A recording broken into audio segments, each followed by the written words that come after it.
अस्सलाम वालेकुम नाज़रीन, आज का सच के साथ मैं हूं नदीम हुसैन।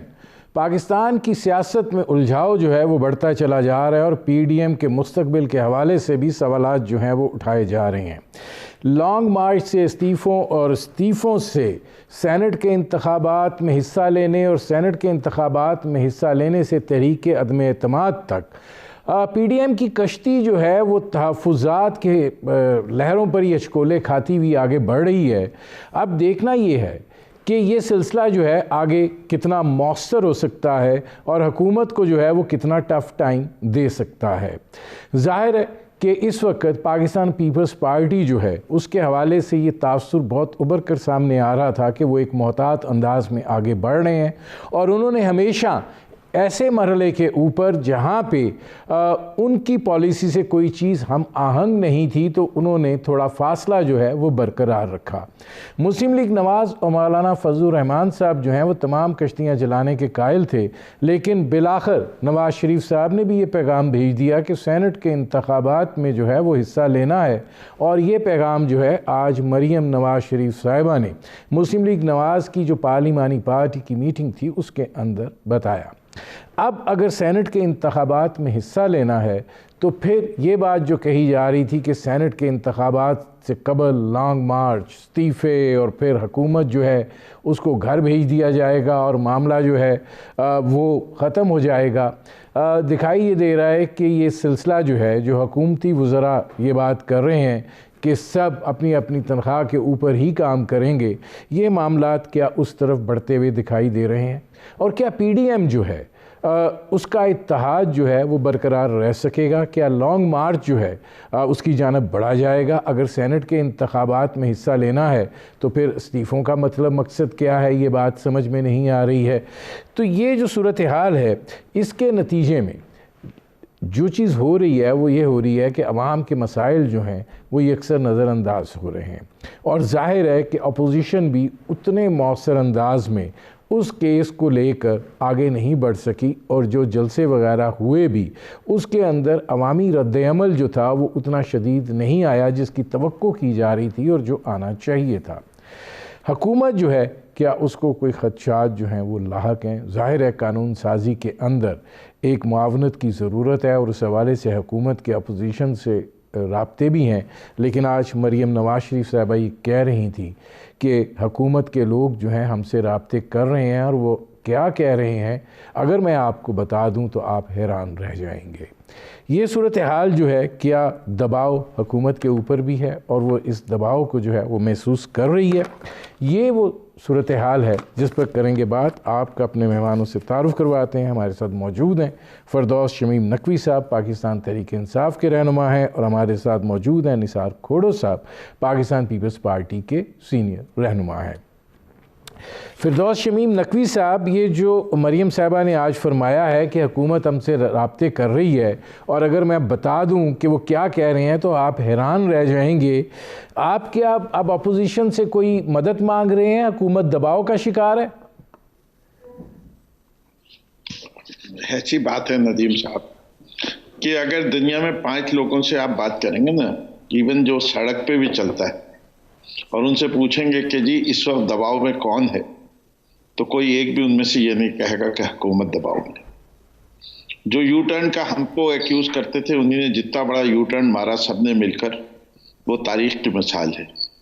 जो नालायकी और नाकबत अंदेशी 11 जमातों के सियासतदानों ने दिखाई है वो भी पाकिस्तान की तारीख में लिखी जाएगी। क्या इनको पता नहीं था कि सेनेट के इलेक्शन कब आने वाले हैं? क्या इनको ये नहीं पता था कि सिटिंग गवर्नमेंट के खिलाफ जो है लोग वोट बहुत कम देते हैं? अब जनरली सीटें जो हैं वो चली जाती हैं, तो अगर वो रिज़ाइन भी करेंगे तो इन लोगों को दोबारा इलेक्शन जीतना कितना मुश्किल होगा। क्या इनको ये नहीं पता था कि सिवाय सिंध के असेंबली के अलावा कोई और असेंबली डिज़ोल्व नहीं होगी और सेनेट के इलेक्शन बाकी जगह होंगे? तो ये इनकी नालायकी थी। इन्होंने सोचा नहीं, इन्होंने सोचा कि हम बस निकलेंगे और लोग बाहर आ जाएंगे। पाकिस्तान के लोग समझते हैं कि पाकिस्तान में क्या हो रहा है। उन्हें इस बात का बखूबी अंदाज़ा है कि पनामा केस के पीछे मुहर्रिकात क्या थे। उनको अंदाज़ा है कि इसहाक जो पहले वादा माफ गवाह थे, फिर दोबारा उन्हीं ने रिसेंड कर लिया, फिर उसके बाद वो दोबारा इस वक्त लंदन में बैठे हुए हैं, वो क्यों मफरूर है? मैं जरा इसको ओपन कर लूं जी, इसको मैं ओपन कर लूं क्योंकि आपने ये जो बात की है ना, जरा इस पर सरे महल जी मैं इस तरफ आता हूं फिरदौस साहब। अब निसार खोड़ो साहब, जो फिरदौस शमीम नकवी साहब ने बात की है कि क्या 11 जमातों को ये पता नहीं था कि सेनेट के इंतखाबात जो हैं वो कब हैं, और असम्बलियों से इस्तीफ़े की बात की जा रही थी, लॉन्ग मार्च की उससे पहले बात की जा रही थी, अब सेनेट के इंतखाबात में भी हिस्सा लिया जा रहा है, लॉन्ग मार्च और इस्तीफ़े कहीं पीछे रह गए हैं, उसकी अदम एतमाद की बात की जा रही है। मेरा मतलब है कि ये जो वो बात कर रहे हैं कि ये 11 जमातों ने मिलकर नालायकी दिखाई है। देखिए बात सुने, लफ्ज नालायकी बहुत बड़ा लफ्ज कह रहे हैं आप। बात दरअसल ये है कि हम सबको पता है कब कहाँ होता है, कब क्या होता है। ये भी पता था कि सेनेट के इंतखाबात होंगे, और ये भी पता था कि अगर एक सूबे में इंतखाबात ना भी हों और हम सिंध असेंबली को डिसॉल्व भी कर लें तो भी शायद 3 सूबों में वो इंतखाबात करा देंगे। ये और बात है कि वो सेनेट नहीं कहलाएगी, वो सेनेट नहीं कहलाएगी, लेकिन जहां हुकूमत के अज़ाइम हो 18वीं तरमीम पर, जहां हुकूमत के अज़ाइम हो कि सिंध के आइलैंड्स पर कब्जा करने की बात पर, जहां उनके दूसरे अज़ाइम हो NFC अवार्ड पर, ये सब कुछ जहां जहां होने और उनके वो इंकिशाफात और वो अपने तौर पर ये बातें करते रहे थे, तो फिर हमने फोरम को खाली क्यों छोड़ें? ये तो शुरू दिन से जब इस इलेक्शन में इलेक्शन कमीशन और इलेक्शन की रिजल्ट्स पर हमारे सारे तासुरात सामने आए थे, उस वक्त भी कोई ना कोई जमात चाहती थी कि हम सारे बाइकआउट कर लें, लेकिन हमने कहा कि नहीं, असेंबली में जाके अगर बोलेंगे तो उसका असर होगा, उससे माहौल बनेगा, इलेक्शन कमीशन को हम आंसरेबल बना सकेंगे, हुकूमत की जो नेगेटिविटी है उनको बता सकेंगे। और यही हुआ। इन 2 सालों में हमने उसको टोटली बता तो दिया, एक्सपोज तो हो गए, वो एक्सपोज तो हो गए, हमारा अंदर होने से वो ज्यादा एक्सपोज हुए। और यही करना था हमने।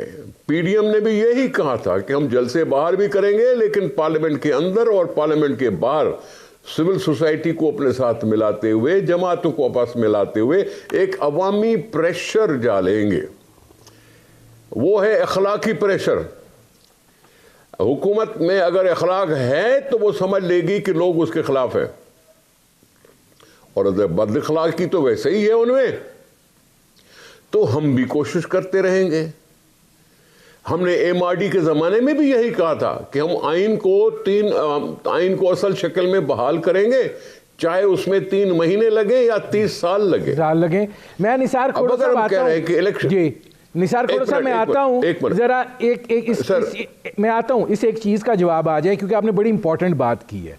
और वो बात ये है फिरदौस साहब, वो ये कह रहे हैं और ये बात सामने आती रही है कि जैसे वज़ीर आज़म इमरान खान साहब जो हैं वो NFC अवार्ड से बड़े इरिटेटेड थे कि सारा पैसा सूबों को चला जाता है, वफाक के पास कुछ नहीं बनता, और वो चाहते हैं इसके ऊपर कोई कानून साजी हो। 18वीं तरमीम जो है उसके ऊपर भी एक डिबेट जो है वो शऊरी तौर पर शुरू करवाई गई और वो की गई। अपोजिशन, अब निसार खोड़ो साहब ये बात कर रहे हैं कि ये 2-3 अवामिल ऐसे हैं कि जिसकी वजह से हमें पार्लियामेंट में रहना और बैठना जो है वो ज़रूरी है, ताकि आपका रास्ता भी रोका जा सके। इसमें कोई अगर आप तरमीम करना चाहते हैं या अक्सर ख़त्म करना चाहते हैं, और इस पर दबाव जो है वो बरकरार रहे।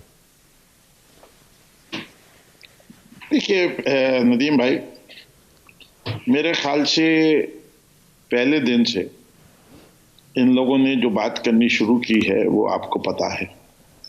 सेलेक्टेड उन्होंने उस वक्त का खुद ये इलेक्ट हुए सिंध के अंदर, तो वो सेलेक्ट नहीं हुए। उसी इलेक्शन में जो PTI का है वो सेलेक्टेड है, दोरा मेयार।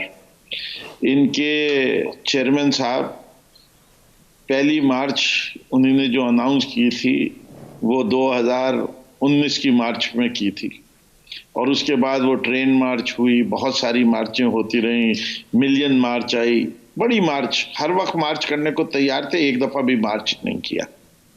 तो ये लोगों को वो शेर आया वाली कहानी हो गई। दूसरा एक बयानिया मरियम नवाज शरीफ ने कर लिया, और आखिरी बयानिया तो इसमें उन्होंने फौज को इस हद तक मुलव्वस कर दिया कि जब सर्दी पड़ी तो कहने लगे इस सर्दी के पीछे भी वर्दी है। तो ये हाल तो उन्होंने हर चीज पे करके रखा हुआ है। अब पाकिस्तानी कौम जो है वो देख चुकी है कि ये पूरा मूवमेंट जो है वो किस चीज के लिए है। जैसे जैसे प्रेशर बढ़ता जा रहा है, जैसे जैसे करप्शन आया होती जा रही है, इनके हाथ पैर फूलने लगे और मामलात इनके बस से बाहर नहीं रहते, तो ये अपनी आखिरी कोशिश कर रहे हैं। और इसके अंदर इन्होंने मुलव्विस किसको करने की कोशिश की? उन तमाम लोगों को जो करप्शन में इंडल्ज करते हैं। और ये पाकिस्तान का कोई सेगमेंट पाक नहीं है इससे, उसमें ब्यूरोक्रेसी भी है, उसमें जुडिशरी भी है, उसमें और मुख्तलिफ लोग हैं। इसके 35 साल में इन्होंने यही किया है, इससे कि अवाम को तो कोई बेनिफिट नजर नहीं आता, और खसूसी तौर पे सिंध में तो बिल्कुल ही नजर नहीं आता, चाहे ये कितने बुलंद बांग दावे करते रहे। 18वीं तरमीम के दाइयों ने आज तक लोकल आर्टिकल 140 को एक वो रूह को समझा नहीं। उन्होंने ये नहीं समझा कि पाकिस्तान को एक कौम की हैसियत से रहने के लिए नेशनल पॉलिसीज चाहिए। ये नहीं हो सकता कि हर सूबे की हेल्थ पॉलिसी अलहदा हो, लेबर पॉलिसी अलहदा हो, एजुकेशन पॉलिसी अलहदा हो, ये मुमकिन नहीं है। इम्प्लीमेंटेशन इंडिपेंडेंट हो सकता है, उसके अंदर जो इन्होंने तरामीम की गई हैं ये कोई सहीफा आसमानी नहीं है, ये भी इंसानों ने की है। अगर उसमें कोई सुकम रह गई है, उसका तरीक़ाकार पाकिस्तान के आइन में लिखा गया है। कोई मिलिट्री डिक्टेटर आके कोई कानून नहीं सौंप रहा, जो भी होगा वो असेंबली में कवानीन के तहत होगा, लोगों के सामने डिबेट होगी, उसका अप्रूवल होगा।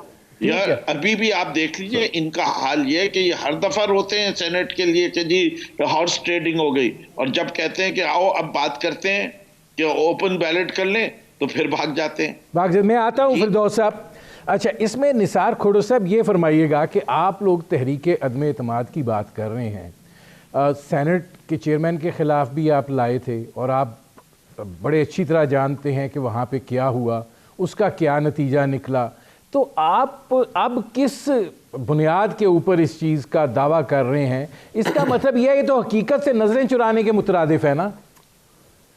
नदीम साहब, मैं माजरत के साथ तो आपकी बात काट रहा हूँ। आपने अभी सुन लिया जवाब। मैंने जो एनएफसी की बात की, मैंने जो कुछ भी कहा, उसका कोई जवाब नहीं दिया था शमीम साहब ने। वो मान गए कि हाँ हम तरमीम करना चाहते हैं और ये करना चाहते हैं, वो करना चाहते हैं। एक सेकंड, मैंने आपको डिस्टर्ब नहीं किया। मैं जाता हूं उनकी तो आप वो मान रहे हैं कि आसमानी सहीफा नहीं है। निसार खोड़ो साहब, मैं उनसे सवाल निसार खोड़ो साहब, मुझे आपको यहाँ रोकना पड़ रहा है। मैं एक ब्रेक ले लूँ, ब्रेक के बाद आपके पास वापस आता हूँ ताकि आप आराम से जवाब दे लें। नाज़रीन, हमारी गुफ्तगू जारी है, एक मुख्तसर से कमर्शियल ब्रेक का वक्त हुआ है। मिलते हैं इस वक्फे के बाद।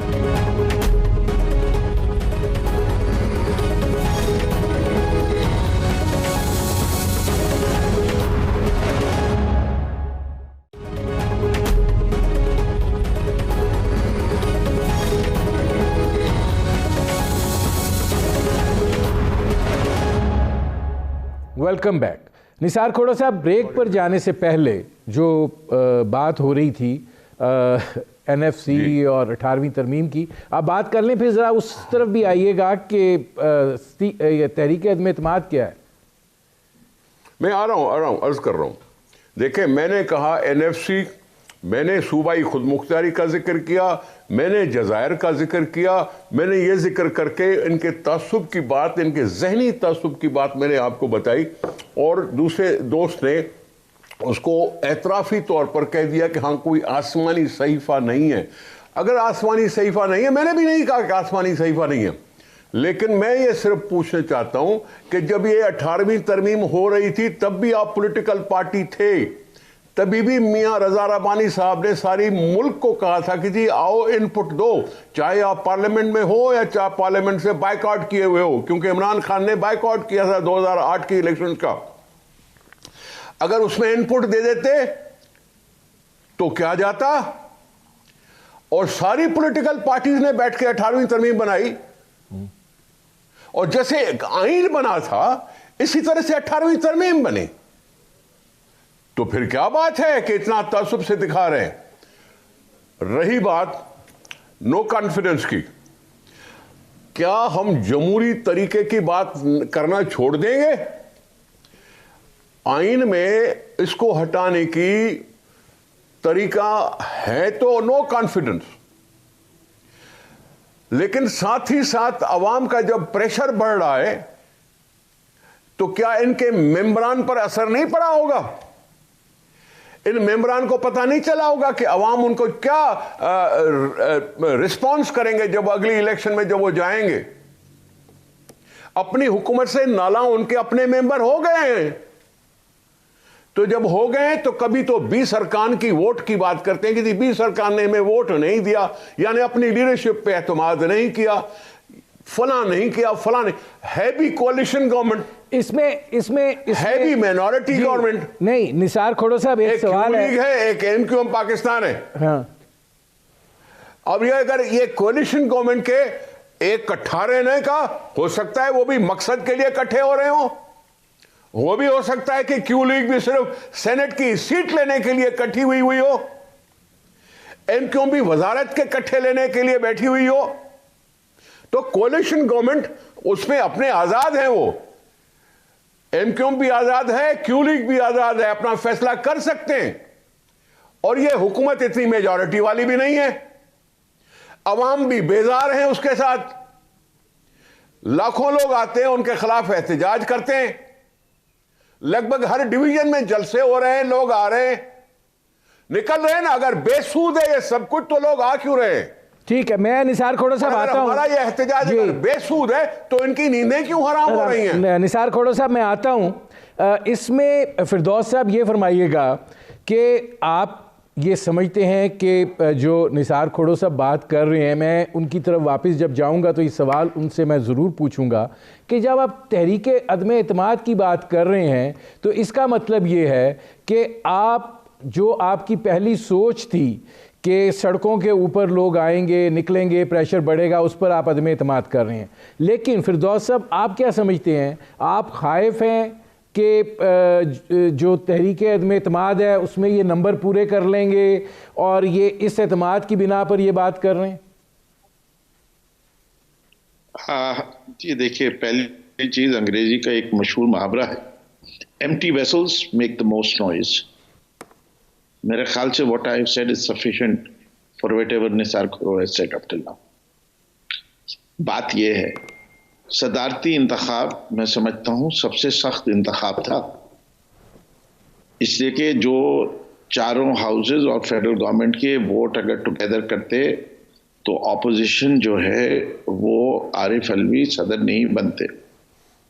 लेकिन पाकिस्तान पीपल्स पार्टी ने फैसला किया कि यूनाइटेड नहीं होगी ऑपोजिशन, और उन्होंने एतजाज एहसन को जिस दिन खड़ा कर दिया उस दिन पीटीआई के आरिफ अलवी साहब के लिए स्मूथ सेलिंग हो गई। और इसी तरीके से जितनी दफा भी ये आया है मसला, इन लोगों ने मुंह की खाई है, इससे कि इनके अंदर जो लोग हैं वो अपने लिए कहीं ना कहीं कोई रास्ता निकाल के कहीं ना कहीं कॉम्प्रोमाइज करते हैं, और उनको यकीन नहीं है कि उनका कॉज सच्चा है।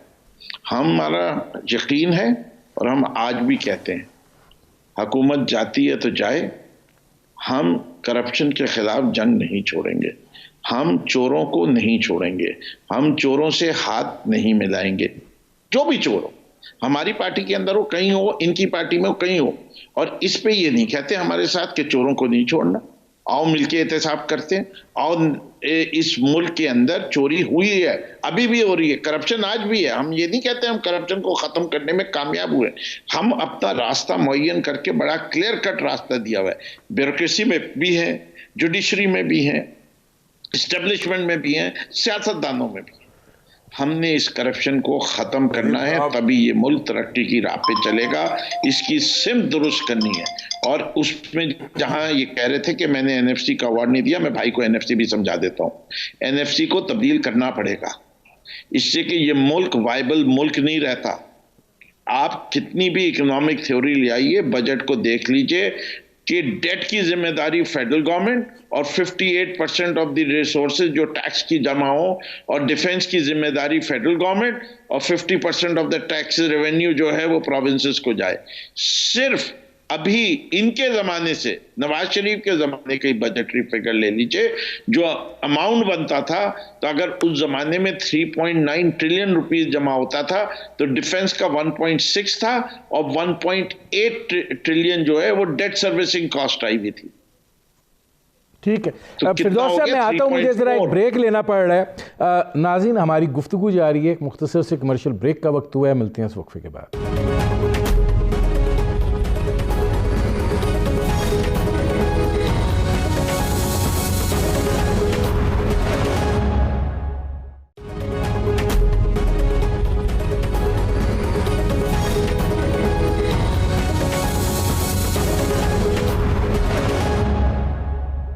Welcome back. अच्छा, निसार खोड़ो साहब, ये फरमाइएगा कि आप जब तहरीक अदम एतमाद की बात करते हैं और पीडीएम के अंदर जो जिस तरह सियासी जमातों का रद्द अमल सामने आता है मुख्तलिफ इशूज़ के अंदर, जब शेख रशीद साहब ये बात करते हैं कि सारे अपने मामलात जो हैं वो दुरुस्त करना चाहते हैं और नून लीग और पीपल्स पार्टी के मामला दुरुस्त हो जाएंगे, और मौलाना फजल रहमान साहब को वो कह रहे हैं कि आप फंस जाएंगे, तो ये फिर ये जो शिफ्ट होता है हार्ड स्टांड से ज़रा वीकर साइड के ऊपर, ये फिर तासुर ये देता है कि कहीं ना कहीं पीछे मामला तय हो रहे हैं, जिसकी वजह से सूरत हाल जो है वो बदली है। नदीम साहब, माफ़ कीजिएगा, मैं खमखा आपको बहुत इज्जत करता हूँ आपकी, लेकिन मैं थोड़ी सी बात ये करना चाहता हूँ। अभी इन्होंने जिक्र किया आरिफ अलवी साहब के सदारती इंतखाबात में जीतने का।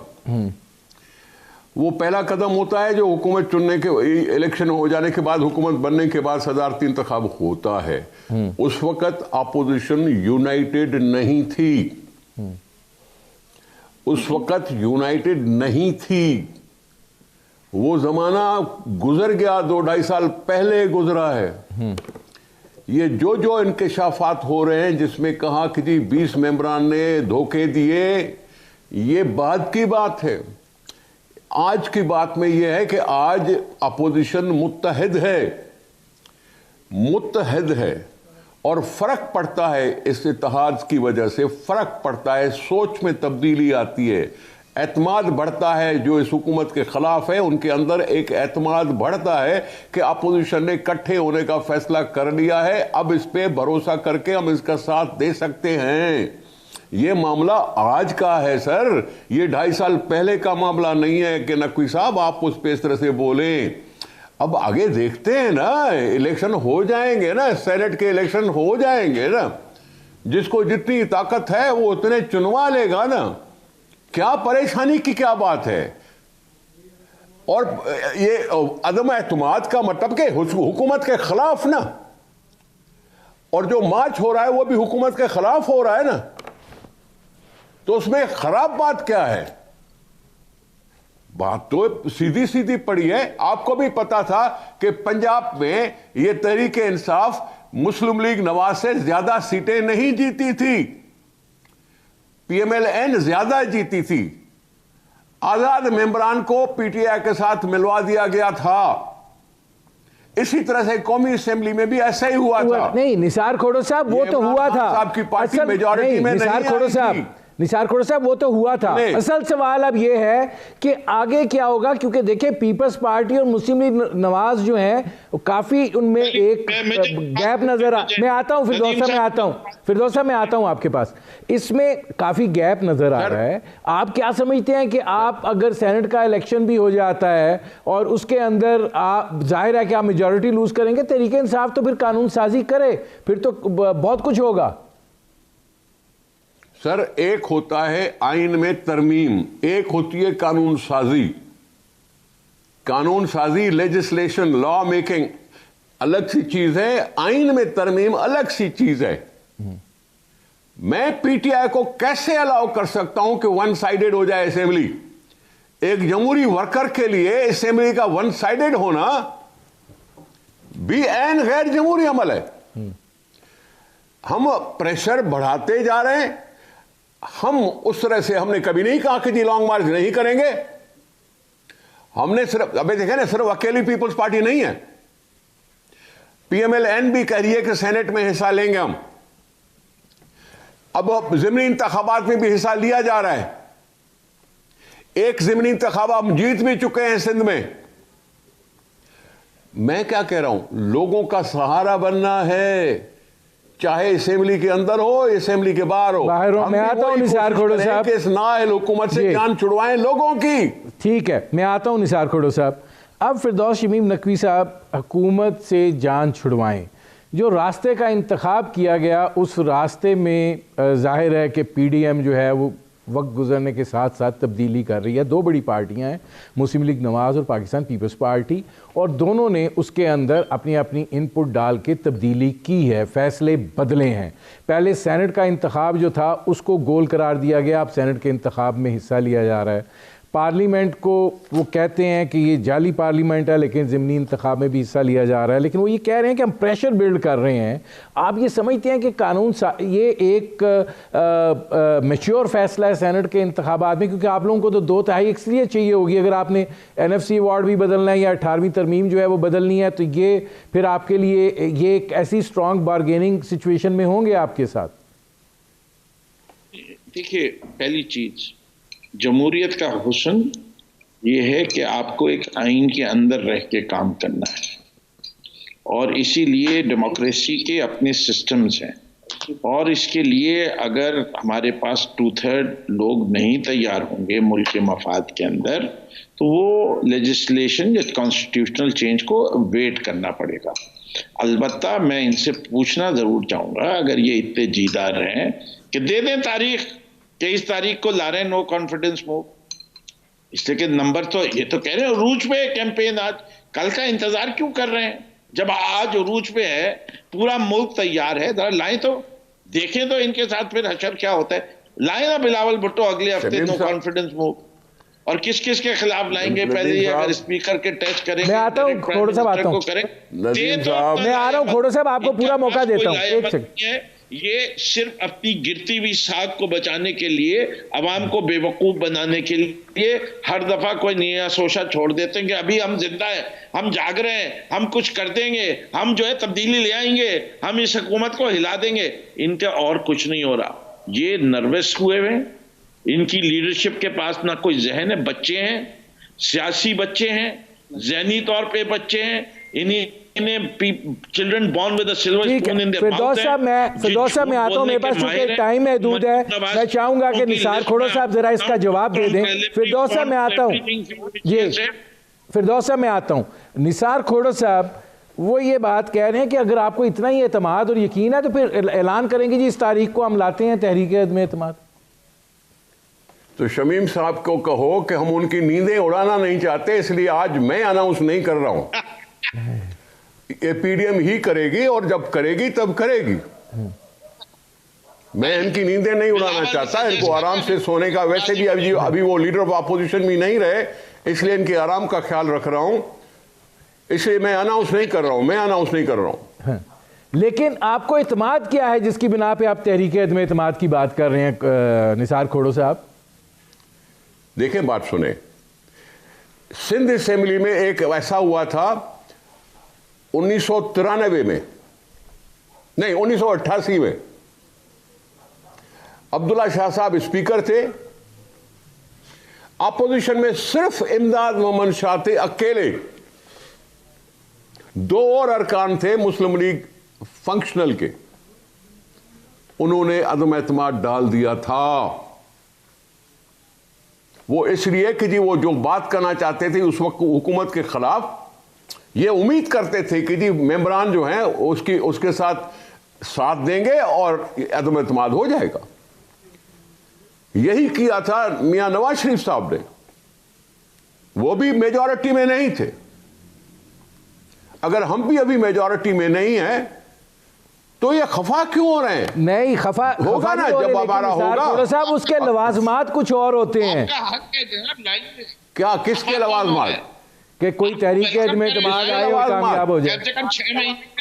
जनाब अली, किसके लवाजमात? अगर मैं डेमोक्रेटिक वर्कर हूं तो मैं हाउस के मेंबरान से उम्मीद करूंगा। करता हूं, ठीक है। मेरे प्रोग्राम का वक्त ख़त्म हो रहा है। बहुत शुक्रिया फरदौस शमीम नकवी साहब, बहुत शुक्रिया निसार खोड़ो साहब। नाज़रीन, आपने हमारे पैनल के शुरका की गुफ्तगू सुनी। अब तक के लिए इतना ही, इजाज़त दीजिए। अल्लाह हाफ़िज़।